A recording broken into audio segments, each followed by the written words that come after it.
Alright guys, welcome back to the channel. Welcome if you are new. Thank you for taking time out of your day to check the video out. We have more PlayStation news, rumors, and leaks to go over and cover here today. So do me a favor before we dive into these topics. If you end up enjoying the video or finding it informative, be sure to leave it a like. It helps the videos out a lot. And if you are new here to the channel, please consider hitting that subscribe button as well.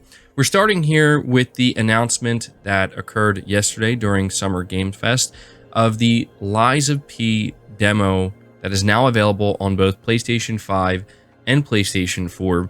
We also have a release date attached to this game. It's coming out September 19th. Now, the reason why I wanted to talk about this is because Lies of P is a game that is heavily inspired by Bloodborne, and we know that there are a lot of people who love Bloodborne, so this might be a game you want to pay attention to.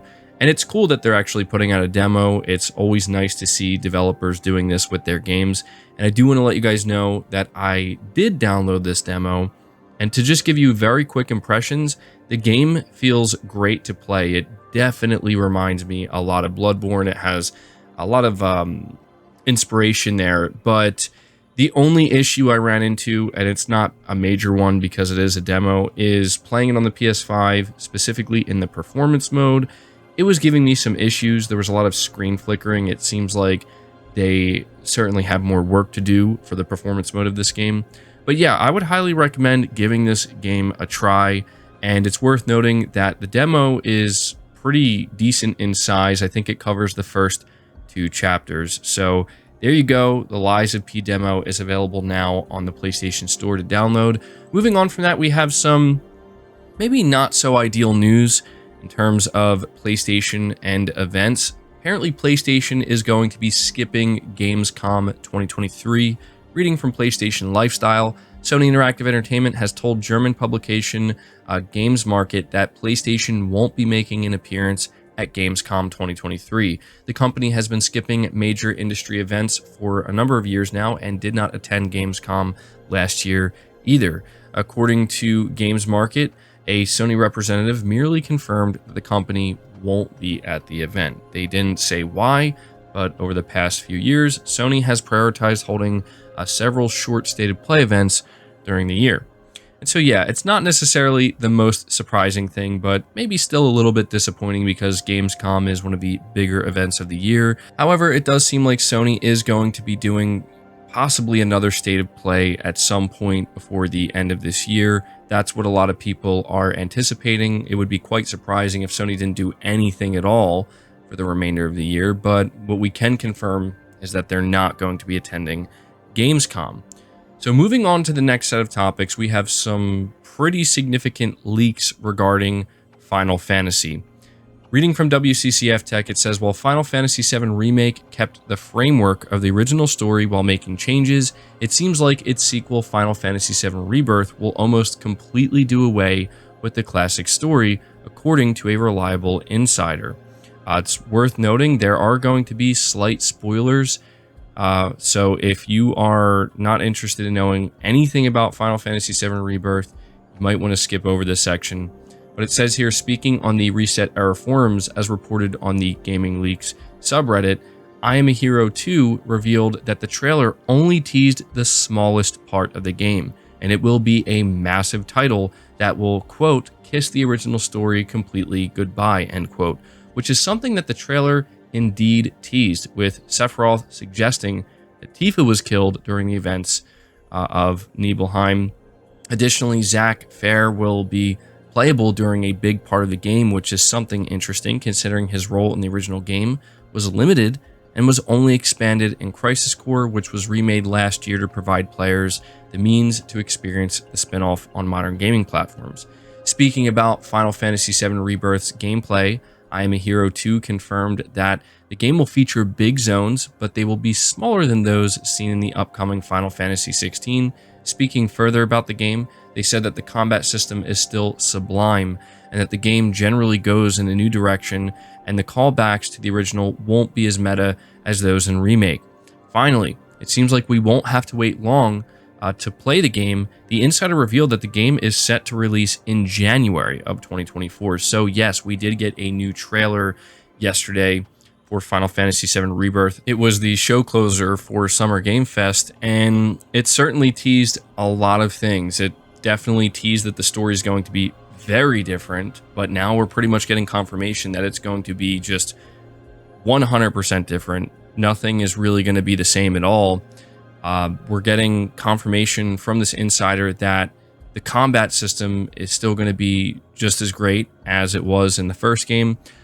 And yeah, the idea of this game coming in January, I mean, we did get the confirmation yesterday from Square Enix that it's set to release in early 2024, but January, I think, would be ideal for a lot of people because, I mean, that's very early 2024. That's, the first month of the year. So if that's true, we are about 6 to 7 months away from this game launching, and it sounds like it's going to be an absolutely colossal title, and I'm certainly very excited for it. I know many of you know this, but some might not. I did play Final Fantasy VII Remake last summer, and I was shocked by it, by just how much I loved it, how enjoyable it was. Easily one of my favorite games now, so I am super excited for this game. But that's not all the news we have regarding Final Fantasy. Again, from WCCF Tech, Final Fantasy fans unite. A Final Fantasy X remake is said to be in the works to celebrate the game's 25th anniversary. At least that's what insider I Am a Hero 2 appears to have said on the Reset Era forums in a thread about Final Fantasy games. This info comes from the same person who has been sharing information about the rumored Final Fantasy IX remake and Persona 3 remake recently. Yesterday, a user on the forums posted that it's a good time to be a Final Fantasy fan with the upcoming Final Fantasy games, the rumored Final Fantasy IX remake, and the recently released Pixel remasters. Afterwards, I'm a Hero 2 said that there's more, although they didn't directly provide additional details. Today, in the same thread, however, the insider asked users whether they like Final Fantasy X before asking when the game's 25th anniversary is, which is in 2026. The insider then said that the next Final Fantasy remake is indeed Final Fantasy X. That's the next remake. I'm not answering any questions about it. Others know, including some in this very forum.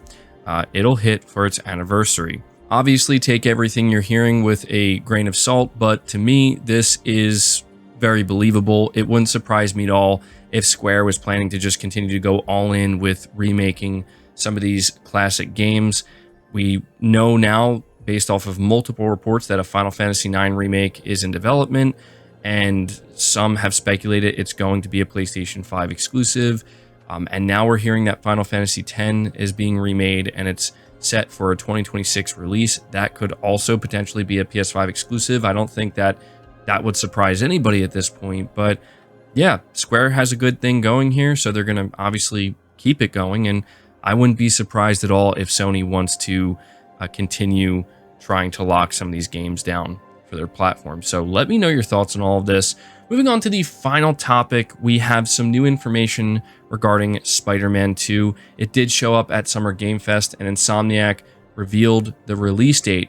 Spider-Man 2 is releasing on October 20th, 2023, so a little bit later than what we were expecting. I think everybody was expecting September, but still, it's nice to finally have that release date. Pre-orders are going live on June 16th, and there are multiple editions you can pre-order. Obviously, you have the standard edition of the game, which comes with a pre-order bonus. You'll see the image up on screen. You get 2 early unlock suits, the Arachnite suit and the Shadow Spider suit, as well as the Web Grabber gadget and 3 skill points. There's also the Digital Deluxe Edition, which comes with what we just mentioned, but you're also going to get 10 suits that are unique to this version of the game. 5 for Peter Parker, 5 for Miles. Again, that image will be on screen so you can see what these suits are. You're also going to get an additional photo mode item, as well as 2 skill points. And then finally, we have the Collector's Edition, which I think looks absolutely awesome. This is going to retail for $230 US, and it's only going to be available to pre-order through PlayStation Direct. If you don't have access to PlayStation Direct, Sony is suggesting that you get in contact with local retailers because you will at some point be able to secure Collector's Edition through your local retailer. but you're going to get a steelbook display case, the full digital PS5 game, the digital deluxe edition, the 19-inch collector statue, and then everything else that comes with the digital deluxe edition, as well as the pre-order. So yeah, those are all the different editions. Insomniac also revealed the box art for Spider-Man 2, which I think looks great.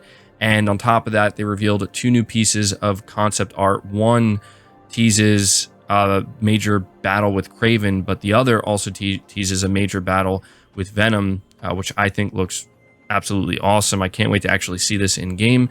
And so, yeah, we got a bunch of new information that people were eagerly anticipating hearing about from Insomniac. And so for anybody who was worried that the game would get delayed out of 2023, Insomniac seems very confident that they're going to hit this date. And yeah, at this point, I just kind of want to ask you guys, first off, are you buying Spider-Man 2 day one? And if so, which version are you getting? Me personally, I pretty much never go for collector's editions, but I'm really liking what I'm seeing here. So I think I'm going to try my best to secure a collector's edition of Spider-Man 2. I think that 19-inch statue just looks awesome. But I would also like to have a physical copy of the game as well. That's the only thing I don't like about the collector's edition, is it comes with a digital download and not the actual disc. But yeah, I guess that's just kind of par for the course at this point. There you go. Generally speaking, Sony had a pretty decent presence at Summer Game Fest. It's kind of interesting to think that they decided to save the release date and the pre-orders and whatnot for Summer Game Fest and not have it at the showcase. And on top of that, having Final Fantasy VII Rebirth, I think that that would have been a big title to have during their own showcase, but you know, they decided to save it for Jeff Keighley's show. And then we also got a little tease for the Twisted Metal TV series as well in there. So generally speaking, I'd say some pretty good news overall. So leave your thoughts down in the comments below. I'll be interested to see what you guys have to say. Again, if you enjoyed the video or found it informative, be sure to leave it a like. If you're new to the channel, hit the subscribe button and be sure to share the video out on top of all that. But until next time, guys, take care.